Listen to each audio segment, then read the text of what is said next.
Assalamualaikum warahmatullahi wabarakatuh. Bismillahirrahmanirrahim. Alhamdulillah rabbil alamin, wassalatu wassalamu ala rasulil amin wa ala alihi wa ashabihi ajma'in. Subhanaka la ilma lana illa ma 'allamtana innaka antal alimul hakim. Rabbi shrah li sadri wa yassir li amri wahlul 'uqdatam min lisani yafqahu qawli. Wala hawla wala quwwata illa billahil 'aliyyil 'azim. Allahumma ij'al jam'ana hadza jam'an marhuma wa tafarruqana min ba'dihi tafarruqan ma'suma. Para jamaah muslimin muslimat yang dirahmati Allah, alhamdulillah kita masih berpeluang dipertemukan Allah Subhanahu wa taala dalam program yang telah diaturkan bagi sama-sama dapat kita mengimarahkan masjid kita ini, selain daripada solat berjamaah, dapat kita memenuhi program pengajian ataupun majlis ilmu yang telah diaturkan oleh pihak jawatan kuasa masjid. Sebagaimana yang telah kita maklumi bersama, mudah-mudahan kesempatan yang telah dapat kita munafaatkan bersama ini dirahmati dan diredai oleh Allah Subhanahu wa taala. Alhamdulillah, pada hari ini kalau banding dengan kemarin tu, makna hari ini boleh katakan cuacanya agak lebih selesa lah untuk kita dapat bersama-sama ke masjid, kerana orang panggil apa ni, hari ini tak hujan. Kalau petang kemarin tu agak lebat juga, lebih-lebih lagi kepada mereka yang menggunakan kenderaan motor je tu, boleh katakan ramai lah yang tak dapat memenuhi seperti mana biasa di kesempatan pertemuan bagaimana malam ini. Apapun tuan-tuan, kita ni pada malam ni insya-Allah kita menyambung kitab kita yang agak lama tertangguh, iaitu pada bulan Ogos, September, disebabkan PKPD ke PKPB waktu tu rasa tak silap. Jadi jadual kita, pihak masjid minta kita tangguh, makna 2 bulan turut-turut lah. Bulan apa ni, bulan Ogos dan bulan September. Manakala bulan apa ni, bulan Oktober pula, kita gantikan dengan kesempatan Maulidi Rasul sallallahu alaihi wasallam, dan hinggalah pada malam ni pula untuk pengisian jadual November kita. Jadi bermakna untuk betul-betul teks kita Al-Yawaqit wal Jawahir ni kita bertemu pada apa ni, pada jadual 29 hari bulan Julai yang lalu. 29 bulan Julai yang lalu kita dah masuk kepada tajuk yang diketengahkan dalam kitab ni mengenai dengan siksaan orang-orang yang berzina. Siksaan orang yang berzina. Dan kita pun dah mula dulu ni daripada awal bab muka surat 25 sehinggalah kita pergi kepada muka surat 26, menyambung perbincangan itu tadi dengan penangguhan kita daripada hadis Rasulullah sallallahu alaihi wasallam yang diriwayatkan oleh At-Tabarani daripada Ibnu Abbas, di mana Rasulullah SAW bersabda yang diriwayatkan oleh Sayyidina Ali ibni Abi Talib tu di muka surat 26 yang kita tangguh dulu tu, di mana Rasulullah bersabda, fi zina situ khisal, thalathun fid dunya wa thalathun fil akhirah. Wa amma allati fid dunya fayuzhibu baha al-wajhi wa yurisul faqra wa yunqisul umrah, wa amma allati fil akhirah fayurisus sakhta wa su'al hisab wal khulud finnar. Apa yang diterjemahkan dalam berasas kepada kitab kita tadi ni, Syekh ni menjelaskan maksudnya pada perbuatan zina itu terdapat 6 perkara. Makna 6 perkara jenis akibat atau implikasi buruk yang berlaku kepada pelaku zina tadi, penzina itu tadi, iaitulah salasun fid dunia, 3 akibat buruk yang akan menimpa dia di dunia, dan wasalasun fil akhirah, akibat yang paling parah yang dia akan terima ialah 3 perkara lagi ketika di akhirat. Dijelaskan di sini oleh baginda Rasulullah berasaskan riwayat Sayyidina Ali ini tadi dengan begitu jelas, iaitu pertama sekali yung kisul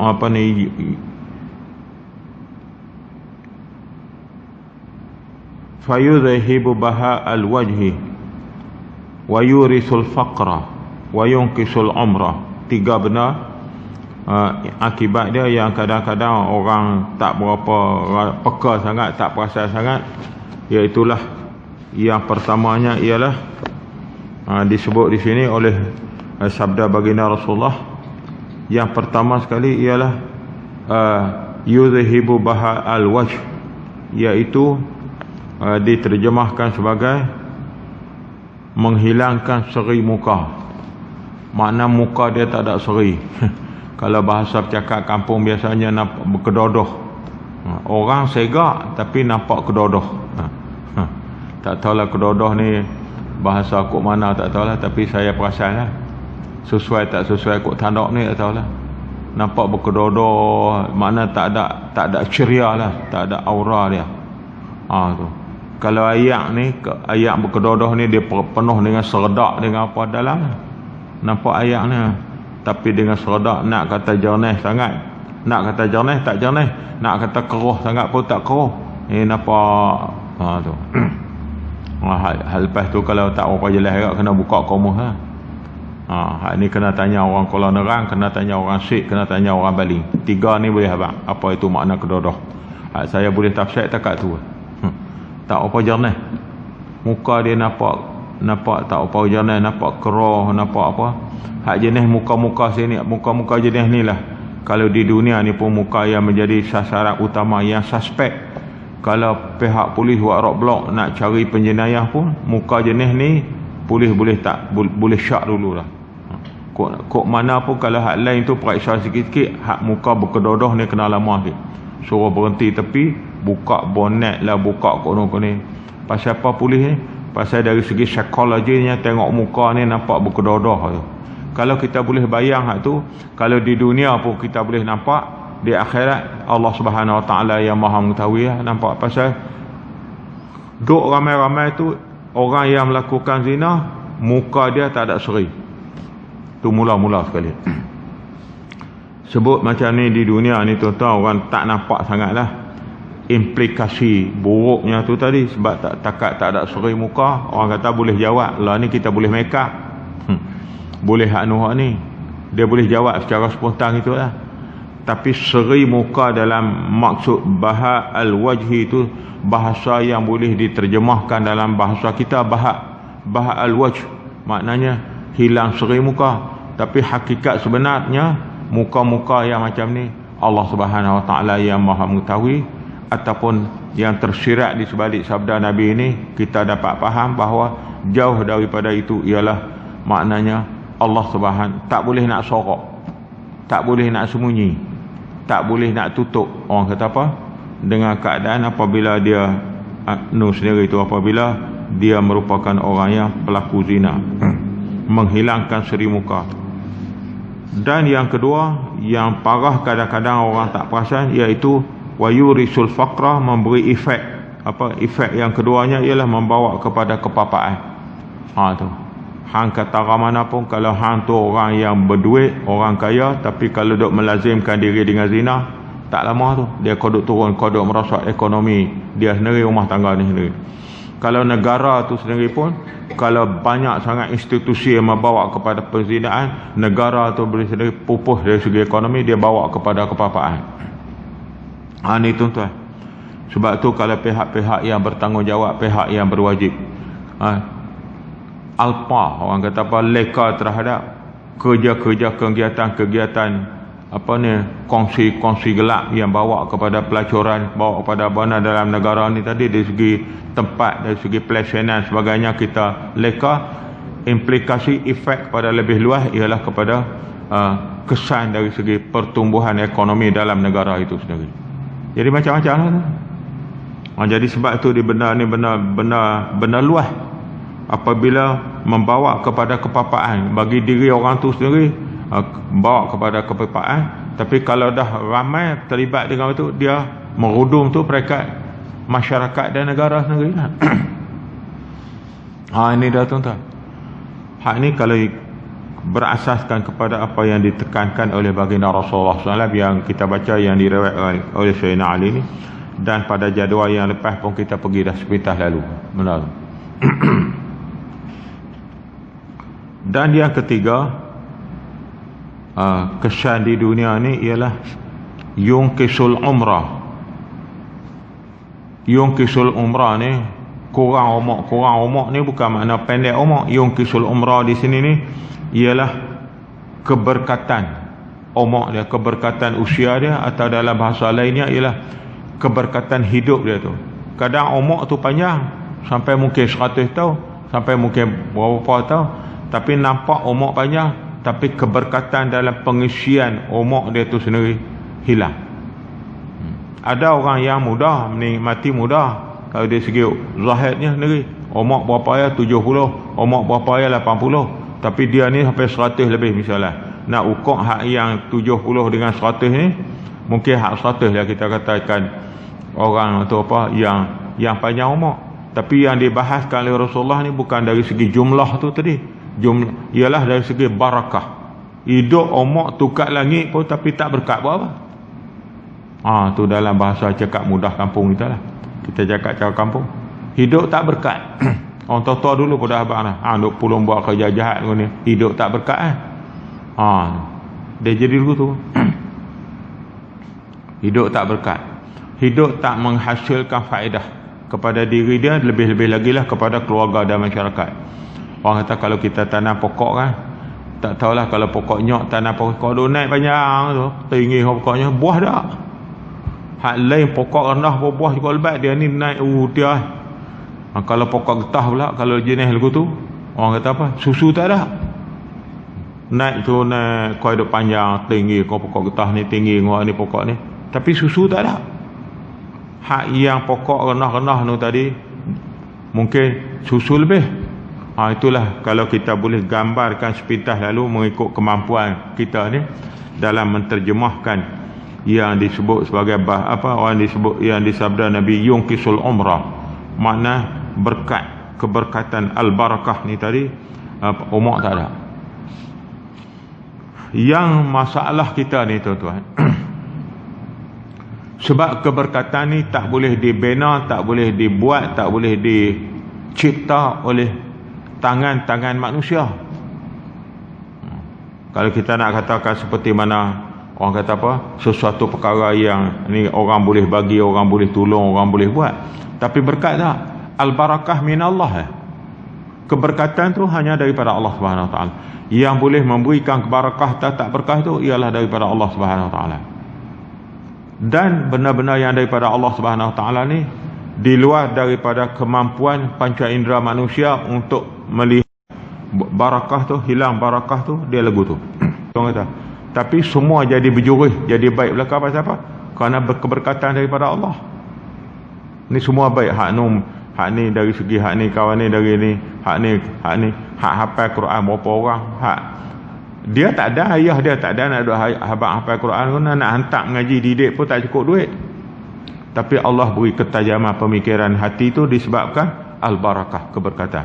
Hak tu yang kita boleh nampak apa itu berkat tu, barakah tu begitulah. Hak ni, itulah yang dikatakan orang-orang yang berzina ni tadi, Allah tak bagi, orang panggil apa, barakah tu tadi, keberkatan umur dia tak ada. Hidup lama-lama kau hidup panjang pokok, nak kata buah tak buah, nak kata mampus dah hidup. Tunduk kau hidup panjang nak. Akhir sekali jadi apa? Kalau pokok nyok kat kampung lah, naik tu buah tak ada, tempat lembu kerbau dak buat garu gatal. Lembu kerbau gatal pi duk gosok kat minyak. Ya kita pi tak ada pasal apa? Tak berani nak pi pokok aku tu, bukan masalah takut pokoknya. Semut gatal banyak ni umi. Ni wallah alam lah tuan-tuan. Pi berdiri saya semut gatal naik penuh. Kalau tuan-tuan nak cuba pi berdiri tengok tepi pokok nyok. Lama. Pokok nyok ni tempat semut gatal. So umi ni. Tak apalah, hak tu bahasa-bahasa kita sembang. Tapi intipati di sini ialah mengurangkan keberkatan Allah. Tu dunia lagi. 3 benda implikasi besar yang dihadapi oleh berpunca daripada zina. Segi muka tak ada, mana keruntuhan dari segi ekonomi dia membawa kepada kepapaan. Dan yang ketiganya, keberkatan Allah dia tak ada. Itu masa di dunia.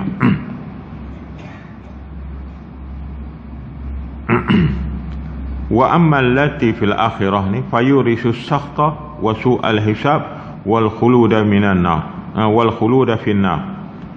Di akhirat pula Allah Subhanahu wa taala amat memurkai orang yang berzina ni sehingga kan fayurisu sakhta. Allah sangat di akhirat Allah sangat memurkai dia sehinggalah yurisus sakhta wa su'al hisab. Allah Subhanahu wa taala memperhalusi hisab dia. Dan wa su'al hisab ni maknanya orang kata apa, detail lah, perhalus detail satu dalam bahasa kita, makna detail betul-betul. Hisab dia ni detail betul-betul. Dan wal khuluda finnar. Dan yang implikasi paling parahnya ialah al-khuluda finnar, bukan saja duduk dalam di azab di neraka, tapi khulud makna khalidina fiha, kekal sampai bila-bila. Tak ada peluang dah untuk kok lah orang kata apa, nak terselek ke tak, terkeluar sat ke, dikeluarkan daripada neraka tak, tapi khalidina fiha, sampai kekal abadi. Jadi kita nak abang lagu nak selama-lamanya. Al-khuluda finnar, selama-lamanya kekal abadi di dalam neraka itu dia. Sebab itu tuan-tuan, benda-benda ni macam yang kita bincang dah pada bulan Julai yang lalu, Islam meletakkan benda ni cukup serius. Pasal implikasi dia terlalu parah kepada diri orang tu dan kepada masyarakat dan negara kalau bab zina ni tidak dikawal. Maka dengan sebab itulah, serius tak serius dari segi hukum Allah Subhanahu wa taala, meletakkan zina salah satu daripada hukumnya ialah hudud. Tak ada hal lain.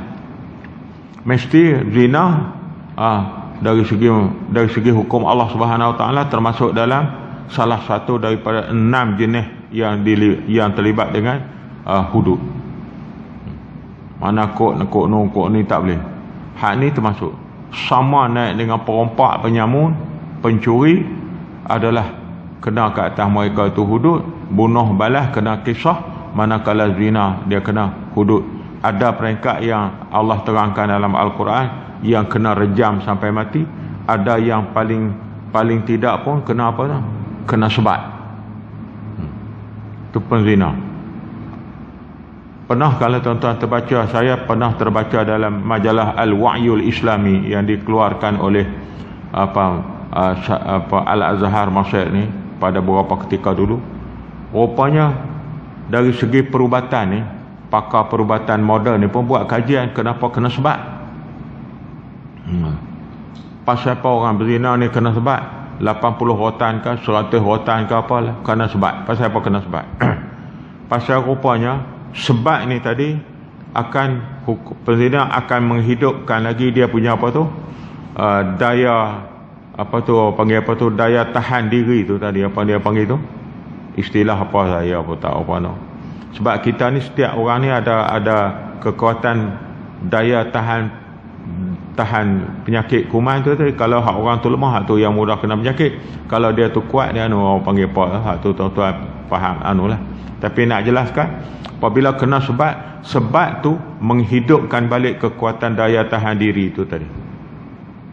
Tu Jadi hikmat di sebalik hukum sebab Islam. Kalau tidak, dia akan benar daya tahan diri itu makin lemah, makin mati. Akhir sekali dia mudah terdedah dengan segala jenis penyakit yang ada di dunia. Itu zina. Jadi apa dia punya sebatan tu tadi, mana sebatan mana yang telah diatur oleh Islam, dia akan hidupkan balik. Maknanya nampak kata pecah sakit, tapi kalau kira sebenarnya cara huduk detail ni tuan-tuan, huduk sebat ni, dia tak seperti mana yang kita gambarkan seorang yang mahkamah sivil menghukumkan sebatan kepada penjenayah. Biasa ni tak, dengan jenis ada yang rotan, ada yang ekok pari ke apa, wallahualam, itu saya tak biasa tengok. Tapi orang-orang penjara duk habaq lagu tu lah, dia kena sebat tu sampai berdarah meleleh. Tapi hudud dalam Islam kena sebat kepada pezina ni, kalau ikut dalam perincian yang dibuat oleh para ulama fiqh, tukang sebat tu pertama sekali ketiak dia pun tak boleh renggang, pakai lagu tu lah. Kita nampak dah bukan deras mana pun.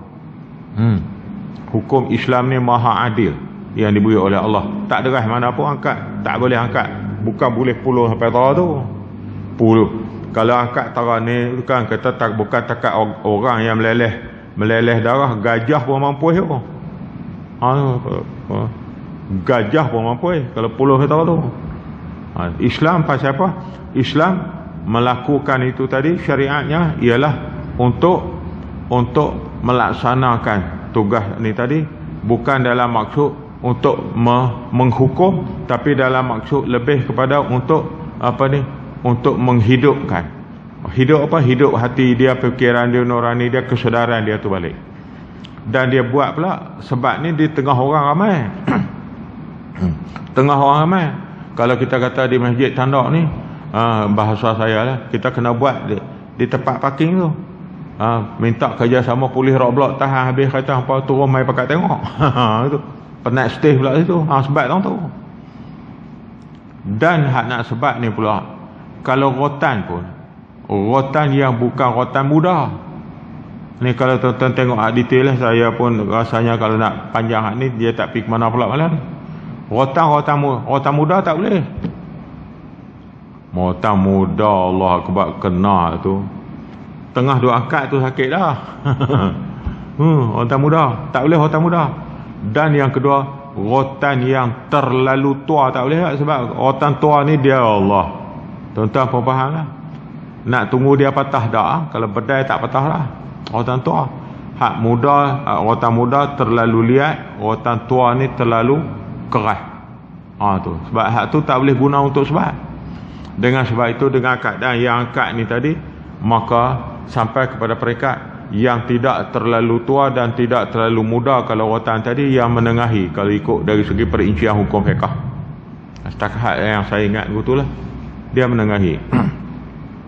Dan tuan-tuan, tukang sebat ni tak boleh hak angkat ni tadi.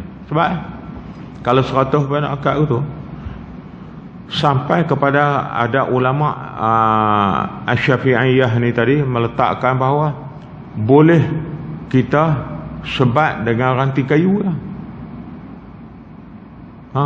Ini mahkamah lah yang akan memutuskan hak mana alat sebat yang nak guna ni. Dalam semua-semua yang tadi boleh ranting kayu. Ranting kayu tu tadi boleh dipilih oleh pihak hakim mahkamah, hak mana hak nak guna. Boleh dengan ranting kayu boleh. Bukan kata dengan mesti dengan rotan, dengan ekor pari ke, dengan apa petai sampai naik mengeliat berdarah meleleh dah.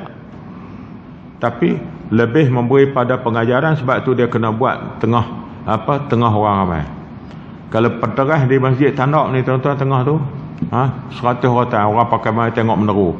Esok dia ni masuk kedai pekan Rabu, orang kena dia ni kena berdai lah. Dia ni kena berdai tengah hari tadi, tobat tak pirah lah. Tak gaduh arah buat PKPB, dia neri PKPB lah rumah. Aku malu pula. Ni semua pakat tengok. Hak orang tak main tengok pun dia perasan. Orang tengok akhir dia, dia ni kena aku kena berdaya tadi. Pengajaran Islam, tobat tak buat dah. Tu dari segi Islam. Tak apalah hak tu. kalau kita ambil beberapa perkara yang telah terutama sekali hak yang saya sebut tadi ni, kalau tuan-tuan lihat balik perincian yang pernah diketengahkan dalam fiqh Syafi'i ini oleh Imam An-Nawawi rahimahullah. Jadi kitab-kitab Imam An-Nawawi rahimahullah ni banyak jelas satu-satu kalau perincian dari segi bab apa ni, menjalankan orang kata apa, tanggungjawab hudud dalam masalah zina. Ada yang hudud yang keduanya ialah kepada hudud zina ni kepada orang yang merasai perkahwinan yang sah, tiba-tiba dia berzina lagi. Hak tu kena, orang panggil apa, kena rejam sampai mati. Rejam tu bukan seorang-seorang buat pergi tebang pokok bagi timpa atas dia, pergi tauk kayu atas dia dah. Rejam ni maknanya bubuh satu tempat, kita sediakan batu, hak orang mai tu kena pungai. Pungai kawan tu bagi kena. Dan tak boleh selesai lagi dia tak mati. Itu kalau kiranya dia tak mau bertaubat lah. Tu hukum-hukum yang dia tak mau bertaubat. Bubuh tengah-tengah runabout tu, boleh di situ sediakan batu, semua orang lalu kena pungai. Ambil batu yang disediakan, pungai. Hak kawan seronok duk pungai, dia pungai. Tambah pula hak orang suka main apa tu, main apa dia orang panggil apa tu, hak dulu orang panggil apa, beliat kan, hak judi atas meja, apa panggilan ni, snooker. Hak snooker dia kata daripada kita pergi duk tembak hang ambil, kita pungai tang ni. Mingat ni hak ni tuju tang kena tang kepala tu. Hak tu orang-orang yang pernah merasai perkahwinan yang sah, sama ada lelaki ataupun perempuan, dia tak mau bertaubat, menjalankan zina juga, hak tu hukum Islam. Hak tu secara apapun tuan-tuan, ini dari segi pokok dia. Penentuan secara yang lebih terperinci dan terkini ialah terhenti kepada keputusan mahkamah syariah yang menentukan kedudukan berkenaan. Hak tu di mana nak buat, bila buat, iya ke tidak. Hak tu. Itu antara perkara yang berkaitan dengan zina.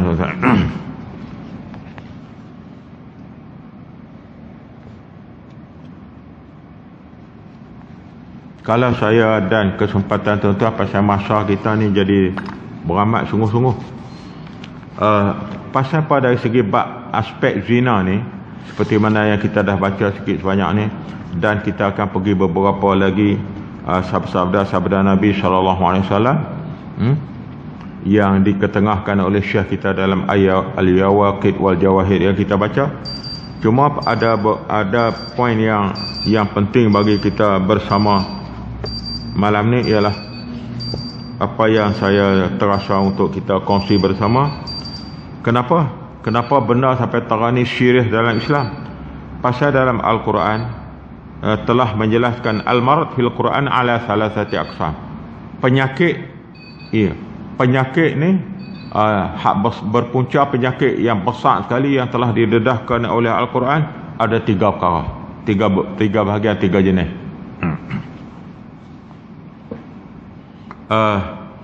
Al-qism al-awwal,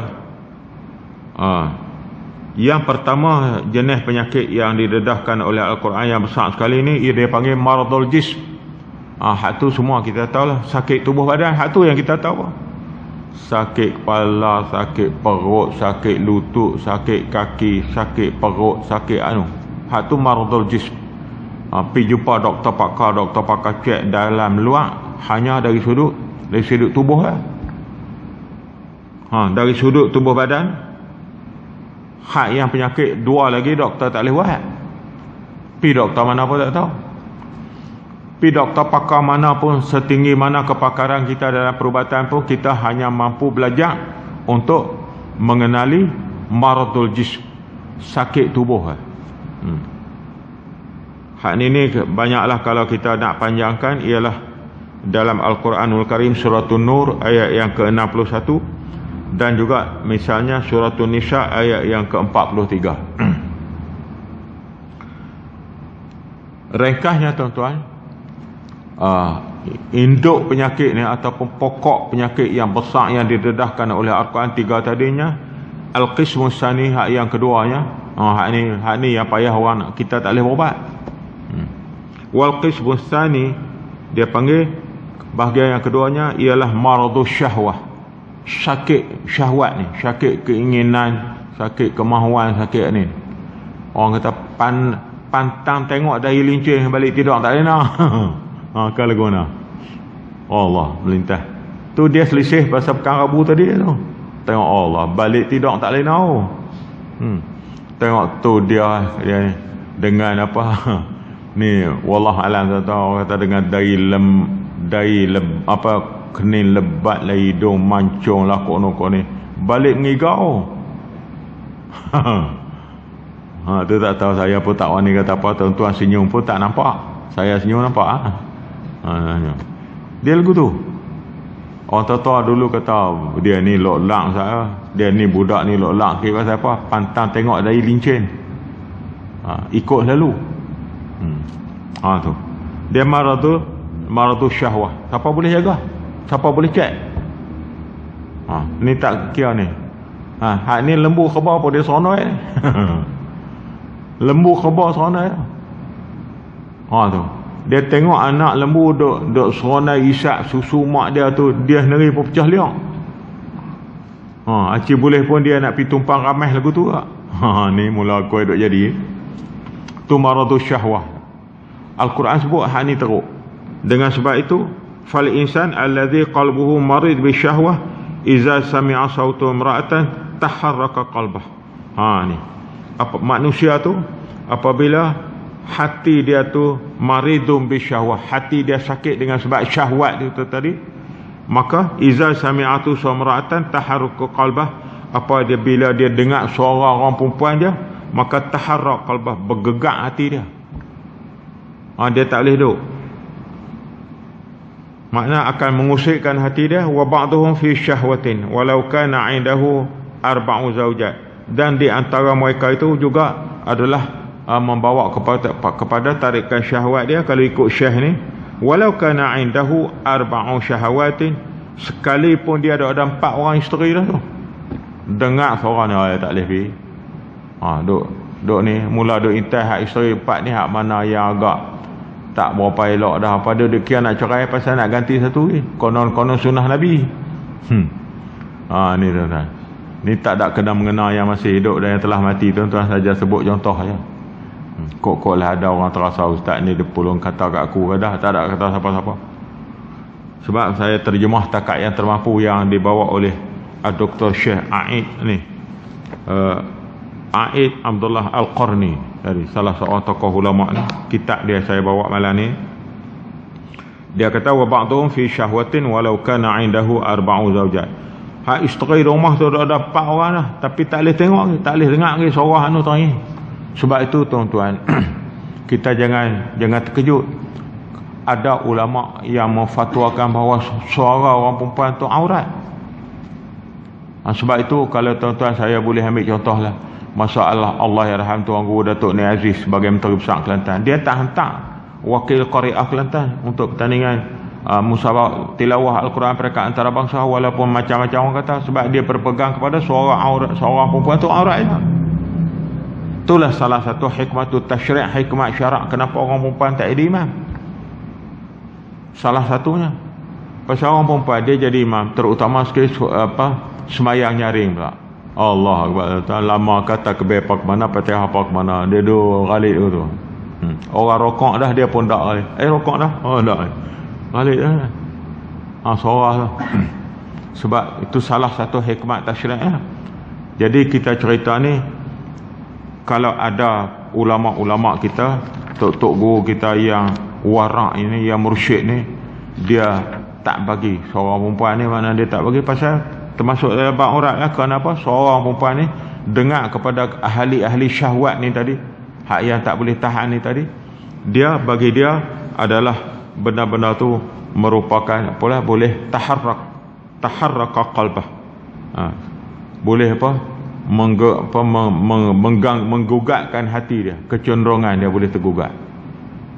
Jadi hak tu pasal dia dengar, dia minat pasal dengar suara.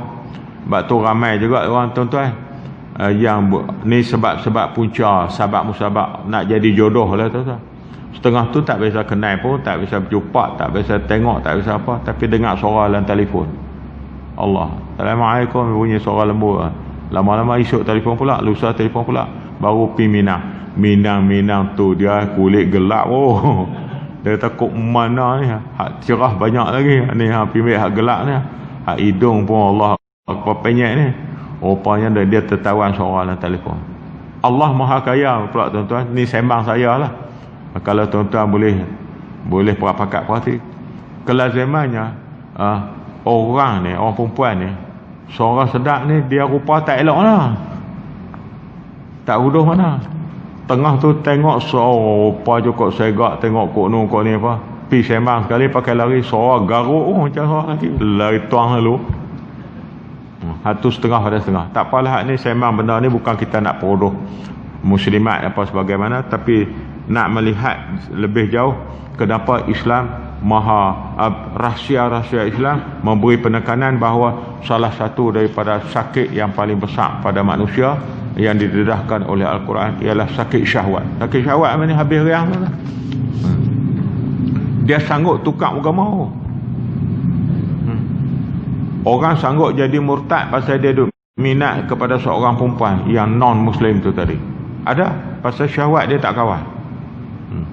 Ramai lagi, kita katakan ramai lagi orang Malaysia ni yang boleh dia jodohkan, boleh dia cari jodoh, tapi celapak pergi ikut dan wallahualam tuan-tuan, pasal masalah syahwat. Tu yang kedua. Yang ketiga tuan-tuan, yang ketiga ialah al-qismus salif. Hak ni Allah Akbar, hak ni teruk juga ni, ialah paling parah daripada dua tadi. Al-qismus salif, yang ketiganya penyakit manusia ni yang ada disebut oleh Allah, firman oleh Allah dalam Al-Quran ialah maradun nifaq, penyakit munafik. Wal'iyadzabillah tuan-tuan. Ni berdoa banyak-banyaklah supaya kita ni dijauhi oleh Allah, bagaimana yang Allah sebut di sini, terutama sekali dalam suratul Baqarah ayat yang ke-10 dan suratul Taubah ayat yang ke-125. Al-Baqarah 110 ayat yang ke-10 ni kata firman Allah, fi qulubihim maradun fazadahumullahu marada. Di hati mereka tu sakit, Allah tambah sakit dia. Sebab tu orang-orang munafik ni walaupun dia mengaku dia Islam, tapi tak boleh sebut lebih sikit bab Islam dia marah lu. Ni hadap berlaku dalam dunia kita lah ni pun tuan-tuan tu. Sebut bab Islam ni raisis. Nampak tak? Sebut bab Islam ni raisis. Orang nak atok jual arak tu, kedai ni boleh jual arak, hak jenis ni tak boleh jual arak, bukan kata duk ban terus dah. Hak Amerika duk buat lama dah, Europe duk buat lama dah, Singapura duk buat lama dah, tapi kita di Malaysia baru nak mula buat. Certain kedai yang akan dikenal pasti yang boleh jual arak, hak kedai-kedai yang lain tak boleh jual. Hak tu pun riuh kata racist lah, menyekat lah, tak boleh, tak bebas orang bukan Islam. Ni puak-puak yang hati perut maradun nifaq ni tadi. Hak yang jenis hati perut sakit yang ketiga yang besar aku sebut ialah penyakit nifaq. Kalau kita macam kita tuan-tuan semua ni, saya yakinlah kita ni Allah amin lah. Dia hampa nak minum, pergi minum rumah, ataupun hampa nak beli ada kedai dia. Bukan semua kedai boleh atok. Hak tu. Ni duk ikut juga hak bukan Islam duk suara. Tak bebas apa. Hampa tahu apa? Pasal masalah mabuk arak ni dia tak pilih Melayu, tak Melayu, dia tak pilih Islam, tak Islam. Dia tak pilih siapa. Polis pun dia rempuh. Mabuk arak ni. Tu kebetulan lah orang lain. Kalau anak bini dia duduk depan pun dia mabuk, dia rempuh. Bini dia pun dia bunuh, anak dia pun dia bunuh. Sebab masalah mudarat arak ni. Itu nak dijadualkan supaya lebih tertib, lebih teratur. Supaya hak yang kaki nak minum arak ni, minumlah, nak golek pikul tempayan sambil tidur pun lah. Tu pun tapi kita nak sekat tempat jual. Hak tu pun hak puak-puak nifak ni dia marah. Tu marah tu nifak bahaya tuan-tuan.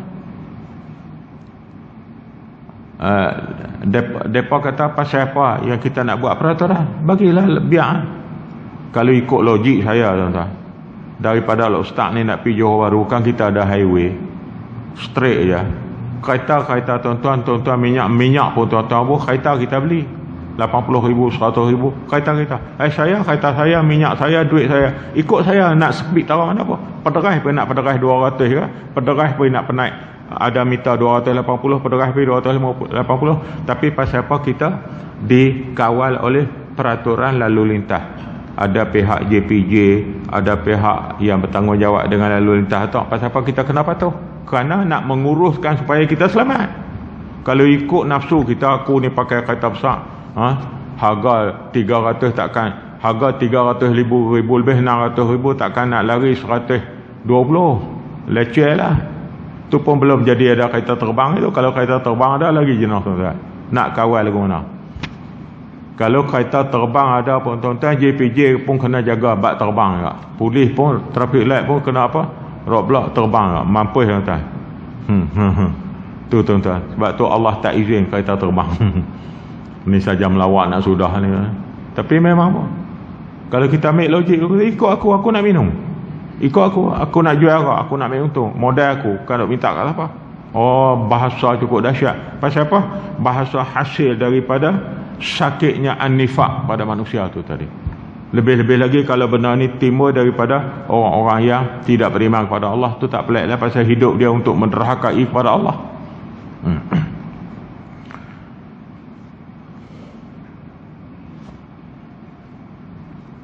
Kita ni kalau ikut kena berhenti dah kan. Saya apa Allah Akbar. Tak apalah, kita berhentilah ni.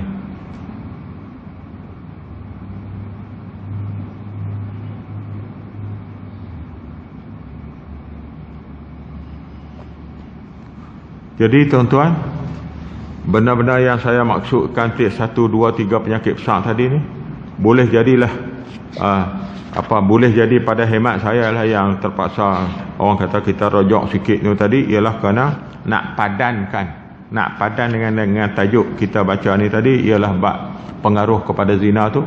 Manusia kalau dikuasai oleh syahwat habis, akal dia hilang, tenaga dia hilang, apa semua hal lain, pertimbangan dia akan hilang pasal dikawal oleh syahwat. Penyakit yang kedua yang terbesar dalam diri manusia yang didedahkan oleh Al-Quranul Karim. Jadi benda ni paling teruk tu. Untuk selanjutnya tuan-tuan, supaya kita dapat berpindah dalam 2-3 minit lagi, berpindah kepada muka surat 27, saya nak ambil barakah di kitab ni. Kita baca terjemahan lagi hak tadi ni. Dan lagi sabda Nabi SAW, sesungguhnya orang yang berzina itu didatangkan pada hari kiamat dengan keadaan bernyala-nyala api neraka pada faras mereka. Ni bagi faras ni. Makna ni faras ni, kalau kita terjemah dalam bahasa Melayu kita, ialah dia panggil kemaluan lah. Faras orang perempuan, hak ni faras orang lelaki. Hak ni kemaluan orang lelaki tu bernyala-nyala. Saya tak boleh nak bayang tengok tuan-tuan. Kita orang lelaki ni, kalau hak kita tu menyala macam orang bawa jamong. Tu dia, tu melawak lah. Ni kok mana ni gelap malam ni, tengok tu lik. Oh, rupanya jamong hak dia. Bahasa Bali dia panggil jamong kan. Dulu kan dia cucuh hak nyok, apa ni daun nyok mati tu buat suluh. Oh, jamong petara tu. Rupanya kalau bayang di akhirat besok tengok hak berjamong tu menyala tu memang kaki zina. Sabda Nabi tu kan. Dan ditarik atas muka mereka ke dalam neraka. Tarik atas muka. Macam kita ni menaik di penerak, macam kita tarik rupih lah. Kalau bahasa saya boleh gambarkan macam kita tarik rupih. Rupih kan, pokok pinang rupih jatuh, daun pinang buruk jatuh tu, tu jadi rupih. Macam tarik rupih tu. Jadi orang pun mana dia penerak, tarik atas muka, penerak turun, dia tarik kaki. Jadi muka kita lah yang duduk atas tanah. Maka sekalian makhluk mengetahui dengan bau busuknya faraj tadi, busuknya kemaluan tadi, mereka serta ditarik atas muka mereka ke dalam api neraka. Apabila mereka dimasukkan ke dalamnya, maka mereka diberi pakaian oleh malaikat beberapa baju rantai daripada api neraka. Hak ni tuan-tuan, kita nak gambar macam mana, wallahualam lah. Hak ni Allah Maha mengetahui, ni dalam ilmu Allah lah. Tapi bahasa yang boleh disampaikan kepada kita manusia dalam bentuk macam itulah. Boleh sabda Nabi SAW tadi. Jikalau dihantarkan baju rantai itu, parah tak parahnya, teruk tak teruknya baju rantai ni, azab tak azabnya kepada orang ni tadi, andai katalah kalau dihantarkan baju rantai itu sebahagiannya ke atas gunung, celapak tauk masuk atas gunung. Kalau kita di Kedah ni gunung Kereyang ke, gunung Baling ke, gunung mana ke, nescaya terbakarlah gunung itu menjadi abu. Tu dia punya parah tak parahnya kedudukan pakaian baju rantai tadi. Kalau tauk naik atas gunung, gunung terbakar, dia jadi abu. Kemudian malaikat Zabaniyah itu disuruh memakukan kedua matanya dengan paku daripada api neraka. Pasal mata ni lah yang mula-mula tengok untuk bawa pengaruh tarikan kepada syahwat yang jahat tadi. Kerana ia menilik kepada yang haram, mata, dan dibelenggukan kedua tangan mereka seperti tangannya mencapaikan kepada yang haram. Ia dibelenggu dua tangan ni, tuan-tuan pun kita pun faham lah. Kalau orang salah, orang yang dalam peringkat yang disyaki tadi pun, kalau dalam kes-kes tertentu, pihak polis pun dia buat gari gari, kalau tak gari kat depan pun, kebanyakan gari di belakang, dibelenggu ke belakang, digarikan ke belakang kedua tangan. Nak pergi mana? Hang kuat taruh mana pun, hang lari lah tengok. Kalau lepas boleh tak boleh mana keadaan orang ke neraka ni tadi pula, hak yang zina tadi, mata dia paku masuk di mata, biji mata tadi, dan tangan pula digari oleh malaikat oleh malaikat Zabaniyah tadi.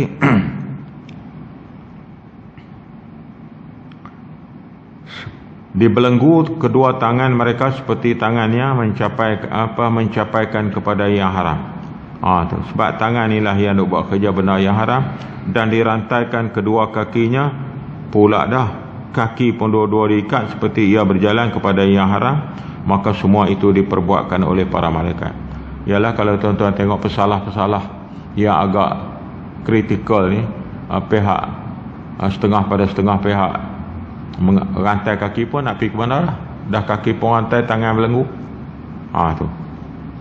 Jadi itulah tuan-tuan gambaran sepintas lalu yang boleh kita nampak hasil daripada apa yang telah diketengahkan oleh baginda Rasulullah SAW dalam hadis ini.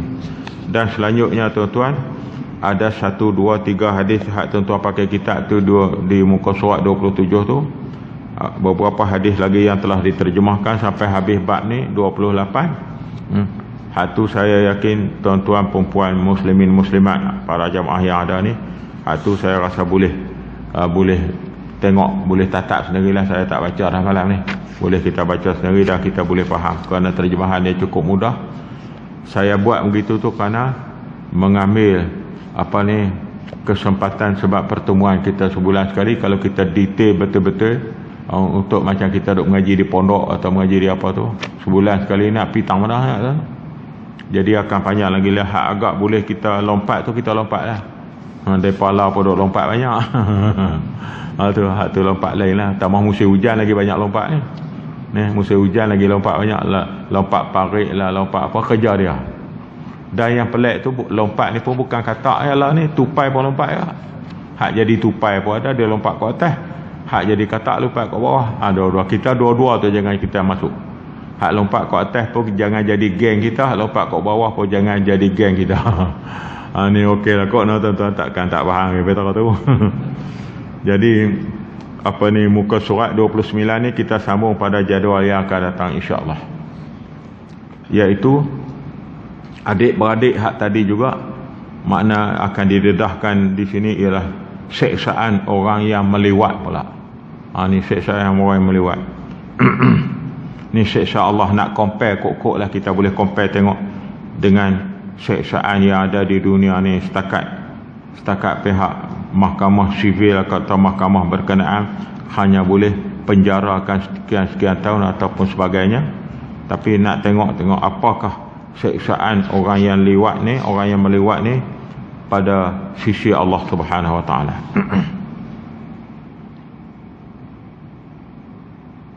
Saya rasa tuan-tuan pun dah ingat dah tarikh kita di sini ni. Yang penting hari tu tak kira 29 tu yang penting. 29 hari bulan tiap-tiap bulan. Yang umumnya setakat yang ada kalender hari ni lah, 29 ni dia tidak berlaku pada minggu keempat. 29 ni dia akan berlaku pada minggu kelima. Jadi 29 hari bulan, minggu kelima tiap-tiap bulan. Jadi bulan ni, bulan November pun hak esok lah mula, hari ni lah mula hari yang pertama minggu kelima, 29 bulan. Jadi hari itu kebetulan mungkin hari Sabtu, kebetulan hari Jumaat ke, macam hari ni kebetulan hari Ahad.